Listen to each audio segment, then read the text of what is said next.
गांव की वह रात हमेशा से अंधेरी थी, जैसे किसी पुराने कुएं की गहराई में छिपी हुई कोई अज्ञात शक्ति हर सांस को चुरा रही हो। जहां रामपुर नाम का छोटा सा गांव, जो पहाड़ियों की गोद में बसा हुआ था और चारों तरफ घने जंगलों से घिरा हुआ था, अपने पुराने मंदिरों और कब्रिस्तानों की कहानियों से भरा पड़ा था। वहाँ का हर निवासी जानता था कि सूरज ढलते ही हवा में एक अजीब सी ठंडक फैल जाती है, जो हड्डियों तक चीर जाती है। और उस रात जब शहर से लौटा हुआ युवक अर्जुन अपनी पुरानी हवेली में कदम रखता है, तो उसे लगता है कि कुछ बदल गया है। गांव की गलियां अब पहले से ज्यादा संकरी लगती हैं, जैसे वे उसे निगलने के लिए तैयार हों।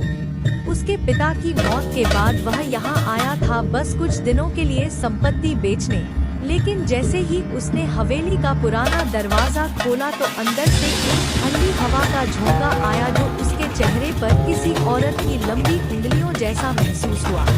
गांव वाले कहते थे कि यह हवेली 100 साल पुरानी है और इसमें रहने वाली उस चुड़ैल की आत्मा को कभी शांति नहीं मिली, जो सन 1920 में अपने प्रेमी के साथ जिंदा जला दी गई थी। अर्जुन ने हंसा था कहानियों पर, लेकिन अब रात के अंधेरे में जब वह अकेला बैठा था तो उसे लगा कि दीवारों से फुसफुसाहटें आ रही हैं, जैसे कोई उसके नाम को बार बार पुकार रहा हो। बाहर गांव की सड़क पर एक कुत्ता अचानक भौंकने लगा और फिर चुप हो गया, मानो उसकी आवाज किसी अदृश्य शक्ति ने दबा दी हो। अर्जुन ने खिड़की से झांका तो देखा कि दूर खेतों में एक सफेद साड़ी पहने औरत धीरे धीरे चल रही है। उसका चेहरा छिपा हुआ था, लेकिन उसकी लंबी काली लटें हवा में उड़ रही थी। वह औरत हर कदम पर रुक जाती थी और फिर मुड़कर हवेली की तरफ देखती थी, जैसे उसे पता हो कि अर्जुन उसे देख रहा है।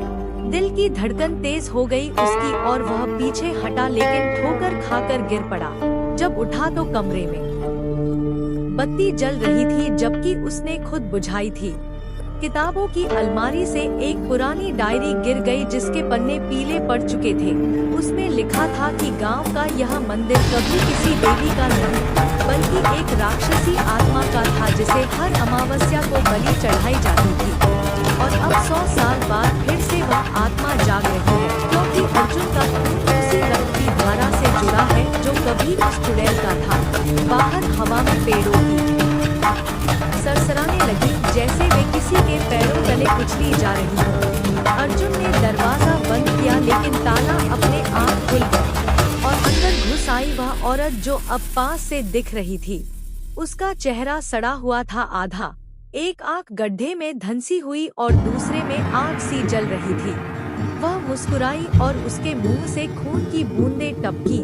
गांव के लोग बाहर से चिल्ला रहे थे कि भाग जा अर्जुन, लेकिन उनकी आवाजें हवा में घुलकर गायब हो जाती थी, जैसे कोई अदृश्य दीवार उन्हें रोक रही हो। अर्जुन ने भागने की कोशिश की, लेकिन उसके पैर जमीन से चिपक गए थे, जैसे जड़ें उगाई हो उसके शरीर में। औरत ने उसकी गर्दन पर हाथ रखा और फुसफुसाया, तू मेरा खून है, तू मुझे वापस लाया है। अब यह गांव फिर से मेरे अधीन होगा। हर रात एक नया शिकार, हर अमावस्या पर एक नई बलि। और अर्जुन ने महसूस किया कि उसके अंदर कुछ बदल रहा है। उसकी आंखें लाल हो रही थी, नाखून लंबे हो रहे थे। गांव की महिलाएं घरों में छिपकर रो रही थी, क्योंकि वे जानती थी कि अब कोई बच नहीं पाएगा।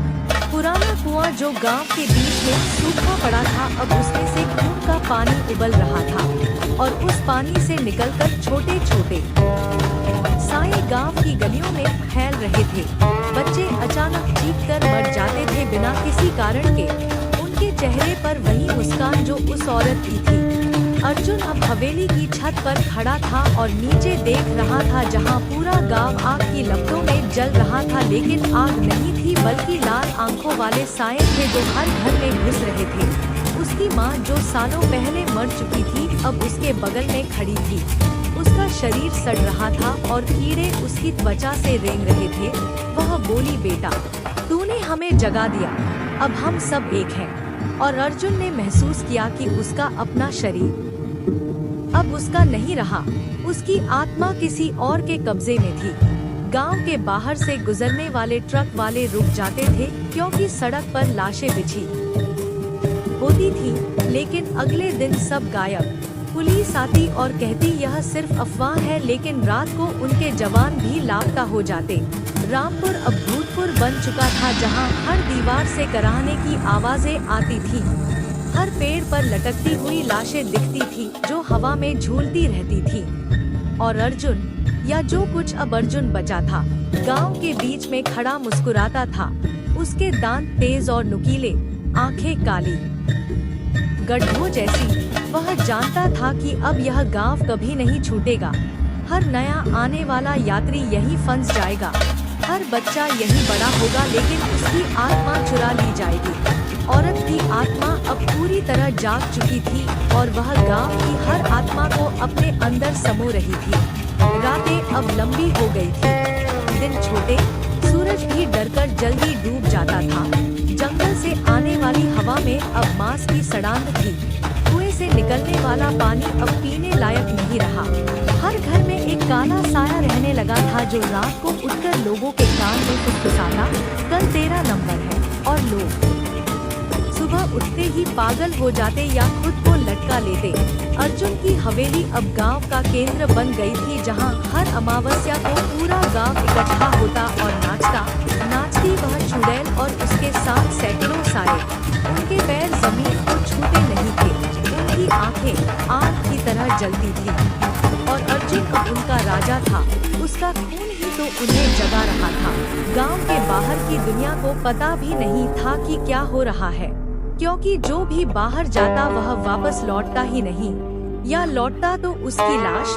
लेकिन लाश भी बोलती थी कि सब ठीक है, बस एक सपना था। लेकिन सपने अब हकीकत बन चुके थे। रामपुर का हर पत्थर, हर मिट्टी का कण, हर पेड़ की जड़ अब उस शाप का हिस्सा था जो कभी टूट नहीं सकता। क्योंकि अर्जुन ने अनजाने में ही उस पुरानी डायरी का आखिरी पन्ना पढ़ लिया था, जिसमें लिखा था कि जो इस कहानी को जान लेगा वो खुद कहानी बन जाएगा। और अब वह कहानी गांव की हर सांस में थी, हर बच्चे की लोरियों में थी, हर औरत की रुलाई में थी, और हर मर्द की चीख में थी।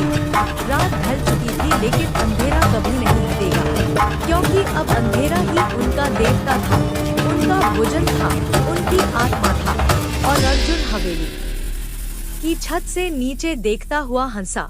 उसकी हंसी पूरे गांव में गूंजी और गांव वाले भी उसके साथ हंसने लगे। लेकिन उनकी हंसी में दर्द था, मौत थी, और अनंत काल तक चलने वाला वो शाप था जो कभी खत्म नहीं होगा। क्योंकि रामपुर अब सिर्फ एक गांव नहीं, बल्कि एक जीवित कब्रिस्तान था, जहां हर सांस मौत को निमंत्रण देती थी और हर रात नई कहानी लिखी जाती थी। लेकिन ये कहानी कभी खत्म नहीं होती, बस बढ़ती जाती है, फैलती जाती है, जैसे वह सफेद साड़ी।